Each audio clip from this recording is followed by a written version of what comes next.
Do Japão. Pra mim parece da China, não sei. Do Egito, por ali. Dos Incas, dos Maias, não sei. E você, sabia que essa figura veio da África? Por que conhecemos tão pouco sobre a África e sua cultura? Mais ainda, o que conhecemos daquele continente no período que costumamos chamar de Antiguidade e de Idade Média? Na teleaula de hoje, você vai conhecer mais profundamente o continente africano. Vai ver que ele foi o berço da humanidade, fornecendo as bases para a civilização egípcia. E foi considerado a terra do ouro pelos europeus na Idade Média.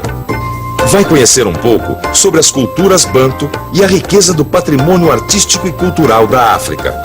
E perceber a importância do islamismo naquele continente. Vai constatar, por fim, que a África possui um passado rico e importante para a história, que nós pouco conhecemos.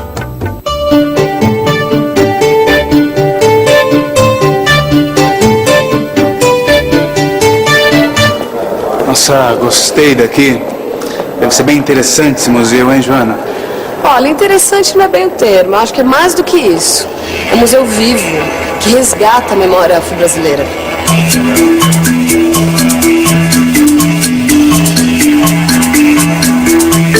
Gente, quanta coisa bonita, né? Nossa, a gente está tão acostumado a ouvir falar da África atual, né, com suas questões de hoje em dia, que desconhece a beleza, a força da história das culturas africanas, olha isso. Não, isso é só o começo. Vem cá, esse museu é uma beleza. Na aula 2 do seu livro de história, você aprendeu que foi na África onde surgiram os primeiros seres humanos. E por esta razão, aquele continente é muitas vezes chamado de berço da humanidade. E foi dali também que saíram as primeiras migrações destinadas a povoar o mundo em que vivemos.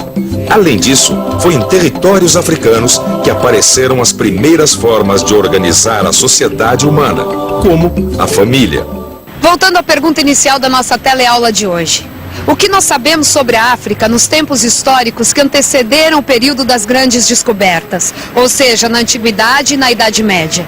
E por que a gente sabe tão pouco sobre a história da África? Nos nossos livros de história, a África aparece como local de onde vieram os escravos que trabalharam nas Américas, trazidos através das rotas abertas no Oceano Atlântico. Mas esta é apenas uma visão. O continente africano possui uma vasta e rica história que se inicia muito antes. O Antigo Egito, cuja importância para a história você viu na aula 4, situava-se no norte da África.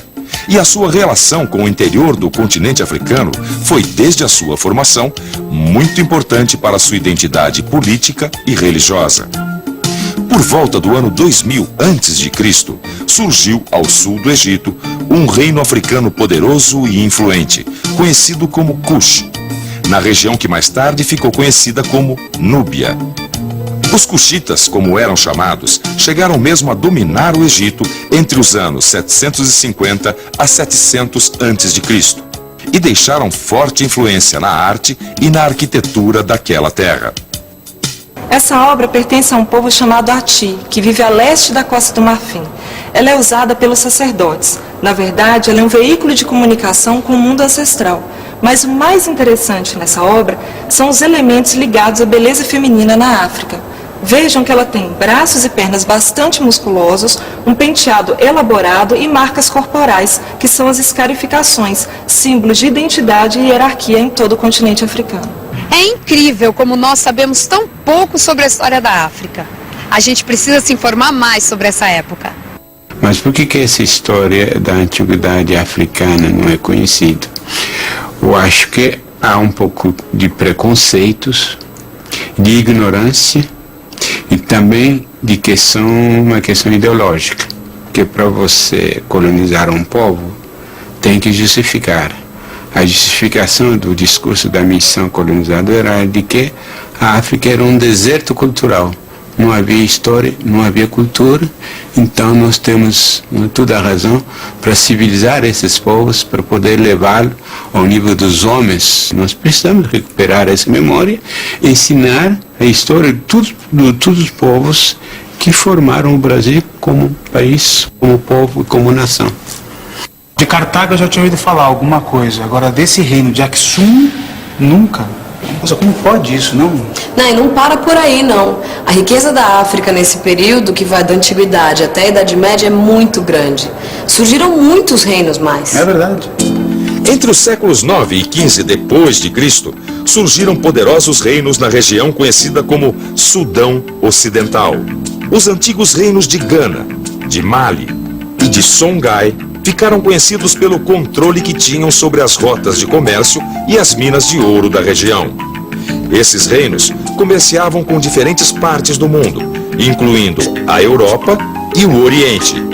Faziam esse comércio através de rotas de caravanas que atravessavam o deserto do Saara e chegavam até o norte da África. E além dessas rotas através do deserto, havia também rotas marítimas, pelo litoral da África Oriental, pelas águas do Oceano Índico, em direção à China e à Índia. Este comércio fazia com que houvesse intercâmbio muito intenso de tecnologia e conhecimento. A riqueza desses reinos africanos era tão famosa na época medieval que a África era conhecida como a Terra do Ouro e também a Terra do Marfim, das minas de sal, enfim, um território muito rico, cheio de prosperidade. Tanto que num mapa do século XIV, os reis africanos foram representados com uma pepita de ouro nas mãos.